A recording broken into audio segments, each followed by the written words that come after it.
I would very much like to introduce Nigel Tucker, who's Principal Environmental Scientist of Biotropica. Biotropica Australia is a consultancy that works in North Queensland and New Guinea and many other parts of the world. Nigel specialises in rebuilding from scratch and has some very good stories to tell. Thank you, Nigel. Thanks, team. It's truly wonderful to be in a room full of people who share the same passion as I do. And just by coincidence, it's actually 30 years this week that I've been involved in bush regeneration. 3 topical case studies that I'll hit you with first. I'll let you have a look at the sort of work that I do. They're basically in Australia and Papua New Guinea.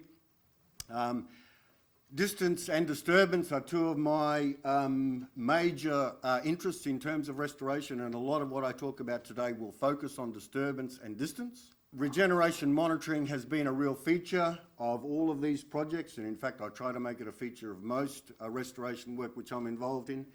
And obviously my work, and I suggest that probably for most of you, observing your work and observing nature is pretty much the way that you learn how to do things. And much of what I do today is based around adaptive management, is based around learning about the things that happen. This first slide's interesting because it really shows where we were when I'd started. I mean, as I said, I started back in the early 80s. And one of the things which I'm actually horrified to admit now is that we actually used fire to burn off the grass at a site to get it ready for planting. And this is a roadside restoration planting at Lake Barrine back in the late 1980s. That's the site. Soon after we burned it, a couple of months later we ripped it, and it was obviously a community planting, as most things were back then. You attracted a few members of the community, as I'm sure it still happens now, and the community does a great job in getting the plants in the ground.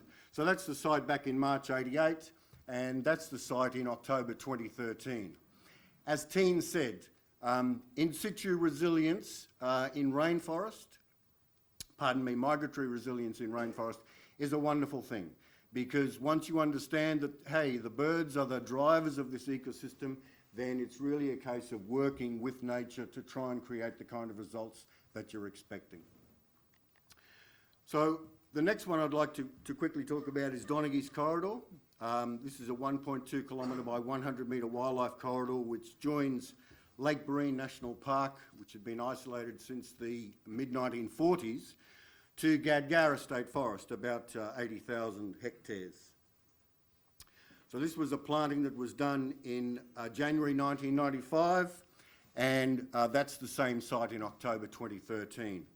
If you have a look, you'll see up the top of the slope there, you can just see the top of the slope through that photograph. This is a much bigger project. This involves reinstatement or restoration of a 300-kilometre gas pipeline in Papua New Guinea. One of the very first things which we try to do in industrial scale projects is, of course, to achieve a stable landform. And you can see here the excavator is pushing the topsoil back over the top of a buried gas pipeline. One of the really critical things in dealing with this scale of project is, as I said, ensuring that you end up with a stable landform, because everything depends on having a stable landform. Now, when we talk about a small project, then that's, generally there's been no significant or gross disturbance of the surface. But obviously in a project such as this, there is a gross disturbance. So one of the first things that we have to do before we consider what might go on top of the site is getting berms in place. Those berms that you see in the picture are actually lined with jute. And of course the riprap that you see in the foreground is something which has been replicated hundreds of times, because obviously the gas pipeline crosses watercourses many, many hundreds of times. So all of those streams have to be reformed. That's the same site 18 months after construction, and the same site 12 months later. All we've really relied on here is making sure that there is no more than 60 to 90 days between when topsoil is pulled off and topsoil is spread back on, so there's still plenty of biological activity going on. And as you can see, the response that you get in the tropics, providing you manage landform, providing you manage topsoil, is quite amazing. On this project here, we've had to replant perhaps 2 or 3 hectares. The rest of it, we've been able to rely on natural regeneration completely. So, I'm going to make some assumptions, and first of all, I'm assuming that you all know how to plan, because obviously, if you don't plan, you plan to fail. So, planning is, I guess, something which I expect that everybody will be able to do. Secondly, of course, it's always better to look after what we already have than attempt to recreate it anew. And that's something which I constantly battle against. Back in my former life as a member of a government department, one of the things which I was constantly arguing with my bosses about was the fact that, you know, it's great to put resources into restoration, because clearly in rainforest ecosystems, restoration is a really a key driver, because we have so many isolated fragments, and we know that rainforest animals and plants in particular are very susceptible to the effects of fragmentation. But, so, you know, obviously my attempts to get government to purchase land generally tended to fall on deaf ears, because to them it was so much easier to involve the community in replanting, and I obviously don't knock that back, but by the same token, it's critical that we protect what we already have before we start anew. And that's a really a philosophical question that I'd put to all of you, is that, you know, in searching for funds to get things done, I often have this quandary: is it better to say, well, look, put the money into buying this block of land because it's more important and we get that? And of course, variables of climate, soil parent material, topography and time are controlling factors in any context. We always have to accept that those things will affect what and how we do things. The last point is that simply observing nature is vital in understanding how systems assemble and what our endpoint needs to be. The best way to know what a reference ecosystem that you're aiming for is to visit that reference ecosystem, is to understand that reference ecosystem, to understand its constituent parts, and to understand how those parts interact. I'm sure I'm not talking rocket science here. I'm sure you're all totally au fait with that. Many of you, I guess, will have heard that, that excellent quote by Bradshaw, that restoration is the acid test of ecological theory. I remember reading that back in 88, and being quite struck by the simplicity but the absolute truth of that statement. And of course, that really led me to question, well, is regeneration the acid test of ecological restoration? Because as Teen said, and as you'll hear me speak about today, regeneration's a unifying feature because it's both a restoration technique and it's an indicator of resilience.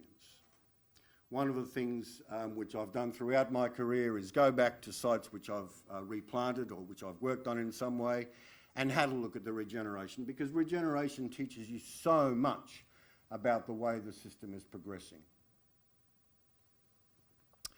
And of course, my talk today is going to nominate some key principles or factors, and these will be first and second order factors or principles, if you like, that can be considered as guiding principles in terms of our approach to restoration.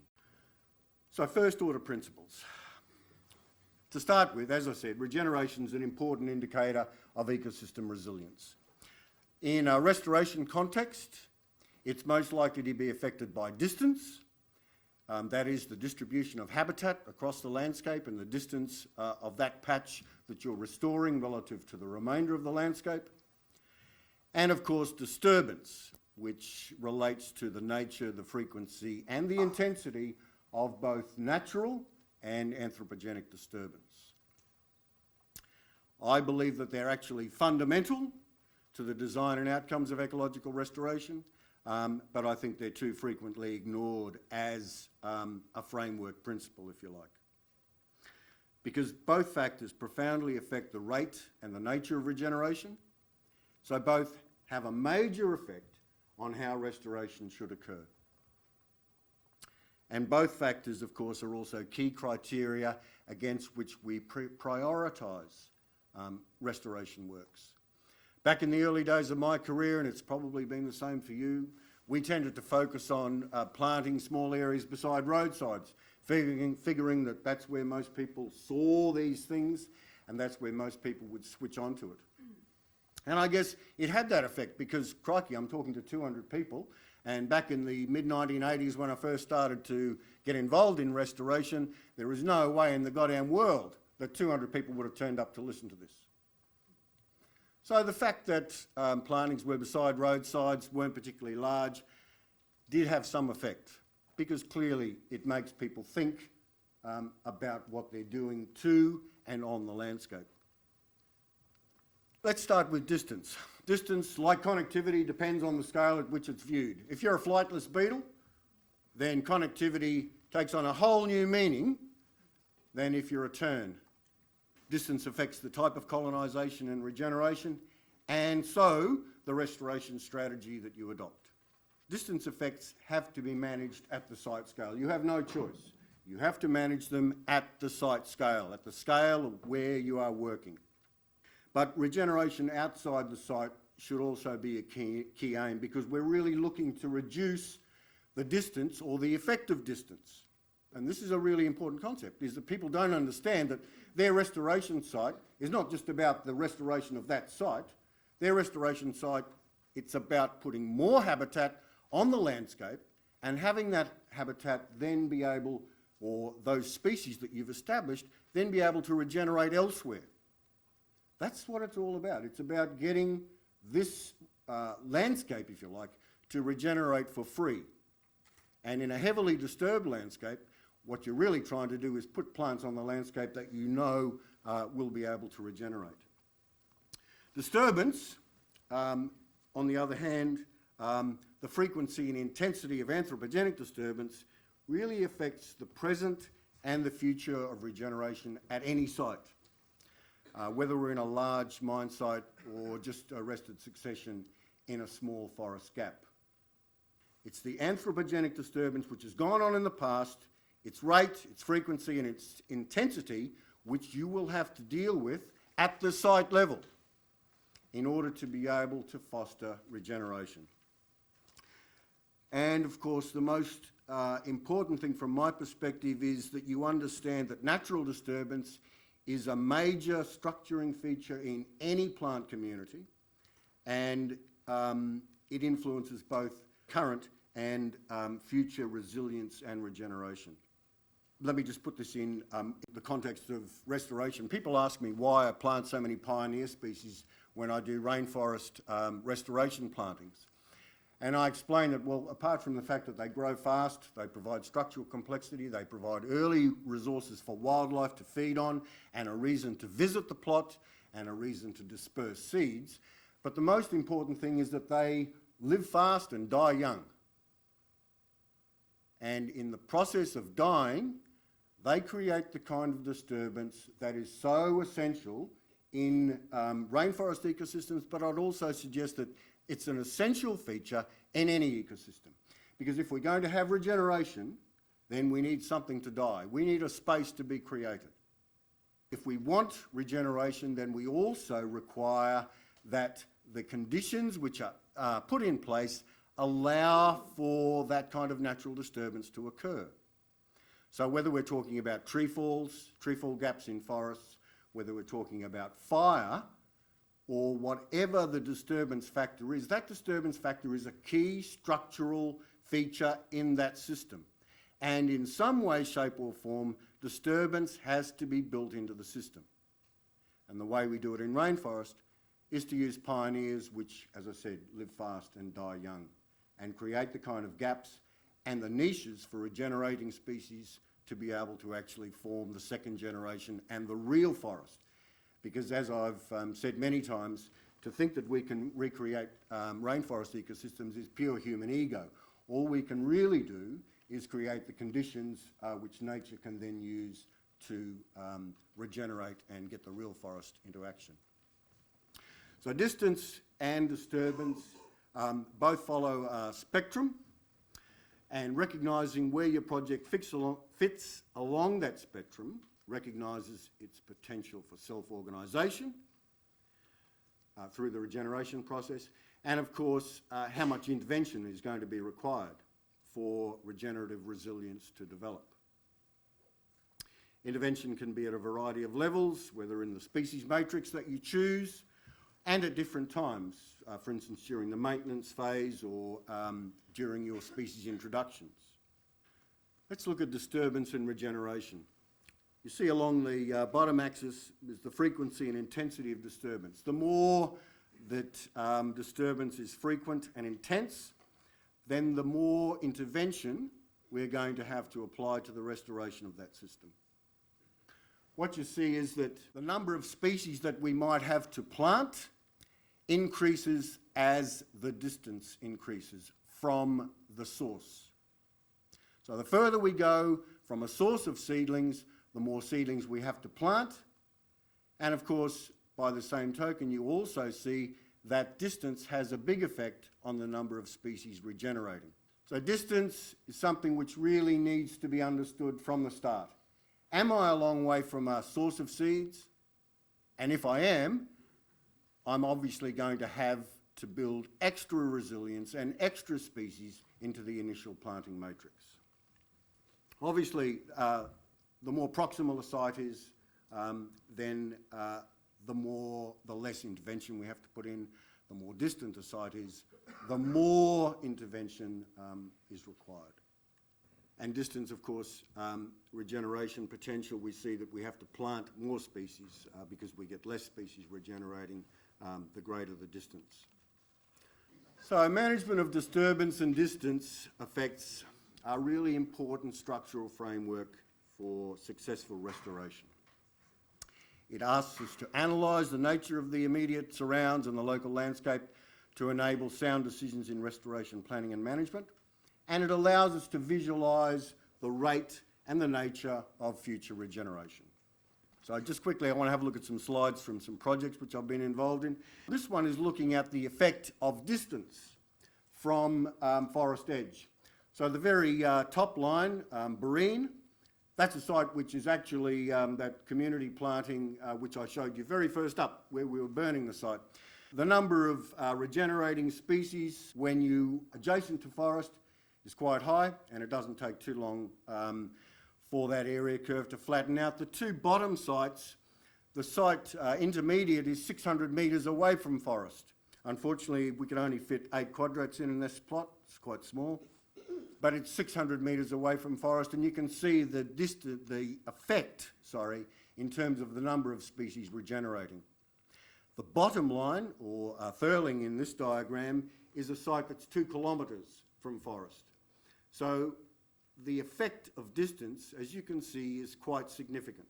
One of the things which never ceases to amaze me is the way these beautiful patterns develop in terms of weeds and natives. This is actually a Donaghy's corridor, the project that I talked about early on. You can see at the start of the project, the weeds are quite thick and the cover that's produced by native species is quite low. As we move on through the years, this is actually a 3-year period that we're talking about. Those time intervals on the bottom axis are 6-monthly intervals. Weeds, in fact, dominate for about 18 months. But as native cover begins to increase, weeds certainly tend to decrease. And interestingly, we have 2 species of small mammals in North Queensland, Melomys savinipes and Melomys burtoni. Burtoni loves weeds, feeds on grasses, grass seeds, weed seeds and weed stems, whereas Melomys savinipes is a rainforest species, feeds on rainforest fruits, insects and those sorts of things. And in those same plots that we just saw, of course, Melomys burtoni is feeding on the weeds, and Melomys savinipes is responding to the changes in the type of habitat which is available. So what we see is that Melomys burtoni is very, very dominant in the traps at the start of the project, but very, very quickly it tends to drop out as its grass and weed resources tend to drop out and foliage projective cover increases and the beginnings of a rainforest ecosystem establish. So the two species share resources for a little while, but it's very interesting that over time one drops out completely and the other takes over. This is from some work that I did with the Cooperative Research Centre. Okay, this is looking at a whole range of different types of sites and colonisation by rainforest plants, birds, reptiles and invertebrates in those different sites. So up the top there in the clear boxes you can see our forest reference sites. These are intact rainforest ecosystems which have been chosen to reflect the same regional ecosystem as our target. You see, old commercial plantations are actually quite close to the forest reference sites. This is because the plantations are actually embedded in forest, and of course as they grow the structural complexity beneath them begins to increase. Then if you take a step down you'll see where restoration sits in terms of being just below old plantations and just below forest reference sites, and actually not that far removed from naturally regenerated sites, which are also part of the systems that we looked at. Down the bottom, of course, you can see young plantations, farm forestry and pastures all clustered together in a group. And I think it's very interesting from our perspective today, talking about resilience and regeneration, that restoration and natural regeneration don't actually sit that far away from each other. Although there is obviously good science out there that shows that replanting rainforest fast hastens the succession by about 3 decades. So second order principles. After we account for the effects of disturbance and distance, then I believe these are most important factors. As I said at the outset, creating a stable landform with soils that support the desired community is absolutely crucial. Then focusing on functional traits rather than species diversity or utility. Okay, we need to think about plants that actually drive the system along. This applies to any ecosystem. If you think about it, I really love Francis Crome's analogy of, I drive this bus. The common species are the ones that are driving the bus with their feet on the accelerator and their feet on the brakes. Okay, they're the ones who are driving the bus. The rare and the threatened species and all those other things which we know are essential parts of the system are just sitting along in the back, just going along for the ride. Because in the end, it's the ecosystem which those common species create and dominate which puts in place the conditions for other species. So I think focusing on functional traits rather than just diversity per se is very important. Using a diverse genetic pool of provenance-matched plants, I'm getting into the ordinary here, I know. Ecological furniture is really vital in initiating vertebrate and invertebrate successions, and something which we don't pay enough attention to. It costs nothing to put a few rocks and logs around a site before you start to plant it, but the effect that it has on the diversity of wildlife that can colonise the site is significant. Edges are a site's face to the world. I don't know why we don't pay more attention to edges. They're such exciting places. I would much rather live on the edge than in the middle. And realistically, we need to understand that edges are dynamic places, and harnessing that dynamism of the edge is really critical. I'm a great believer in getting rid of as many weeds as possible as early as possible, but I'm also a believer that weeds tend to come and go like the tide. Weeds and ferns, I've often thought, belong pretty much in the same sort of way of looking at things. Monitoring is important in terms of documenting outcomes and lessons, and a lot of what I've spoken to you today is the result and the benefit of having done monitoring for many, many years. And stakeholder and community engagement is essential. So I've got 1 minute to go through these 4 points, and I think they're a reasonable summary of what I've spoken to you about so far. First of all, natural regeneration is both a technique and an indicator of system resilience. Secondly, its use as a technique is largely dependent on distance and disturbance. These factors also affect the rate and the nature of regeneration in actively restored areas. Regeneration and resilience in restored areas are more predictable, I believe, within a disturbance and distance framework. And of course, incorporating a number of second-order principles or standards should really enhance the regeneration and the resilience of restored areas. Thanks so much for your attention this morning.